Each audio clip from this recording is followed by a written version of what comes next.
ನಲಗೇತನಹಟ್ಟಿ ಆರೋಗ್ಯ ಇಲಾಖೆಯ ಅಧಿಕಾರಿಗಳು ಹಾಗೂ ಆಶಾ ಕಾರ್ಯಕರ್ತೆಯರು ಪಟ್ಟಣ ಪಂಚಾಯಿತಿ ವ್ಯಾಪ್ತಿಯ ಜನತೆಯಲ್ಲಿ ಸ್ವಚ್ಛತೆ ಕಾಪಾಡುವಂತೆ ತಿಳಿಸಿ ಎಂದು ಪಟ್ಟಣ ಪಂಚಾಯಿತಿ ಮುಖ್ಯ ಅಧಿಕಾರಿ ಪಾಲಯ್ಯ ಹೇಳಿದ್ದಾರೆ.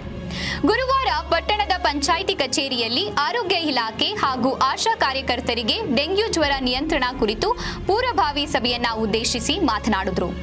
ನಮ್ಮ ಪಟ್ಟಣ ಪಂಚಾಯಿತಿ ವ್ಯಾಪ್ತಿಯ ಜನರಿಗೆ ಯಾವುದೇ ಜ್ವರ ಬಂದರೆ ಮೊದಲು ರಕ್ತ ಪರೀಕ್ಷೆ ಮಾಡಿ ನಂತರ ಚಿಕಿತ್ಸೆ ನೀಡಿ ಆರೋಗ್ಯ ಇಲಾಖೆಯ ಅಧಿಕಾರಿಗಳು ಹಾಗೂ ಆಶಾ ಕಾರ್ಯಕರ್ತರು ಪ್ರತಿ ಮನೆಗೆ ಭೇಟಿ ನೀಡಿ ಜನರಲ್ಲಿ ಸ್ವಚ್ಛತೆ ಕಾಪಾಡುವಂತೆ ಮತ್ತು ಮನೆಯ ಸುತ್ತಮುತ್ತ ನೀರಿನ ತೊಟ್ಟಿ, ಚರಂಡಿ, ತೆಂಗಿನಕಾಯಿ ಚಿಪ್ಪು, ಬಾಟಲ್, ಟೈರ್ ಸೇರಿದಂತೆ ಸ್ವಚ್ಛತೆಯನ್ನ ಕಾಪಾಡುವಂತೆ ಜನರಲ್ಲಿ ಮನವೊಲಿಸಬೇಕು ಎಂದು ತಿಳಿಸಿದರು. ಇದೇ ಸಂದರ್ಭದಲ್ಲಿ ನಲಗೇತನಹಟ್ಟಿ ಪ್ರಾಥಮಿಕ ಆರೋಗ್ಯ ಕೇಂದ್ರದ ಆರೋಗ್ಯ ನಿರೀಕ್ಷಣಾಧಿಕಾರಿ ಚೈತ್ರ, ಪಟ್ಟಣ ಪಂಚಾಯಿತಿ ಸಿಬ್ಬಂದಿಗಳಾದ ದ್ವಿತೀಯ ದರ್ಜೆ ಸಹಾಯಕರಾದ ಸುರೇಶ್, ಟಿ ತಿಪ್ಪೇಸ್ವಾಮಿ, ಸಂದೀಪ್, ಆಶಾ ಕಾರ್ಯಕರ್ತೆಯರು ಇದ್ದರು.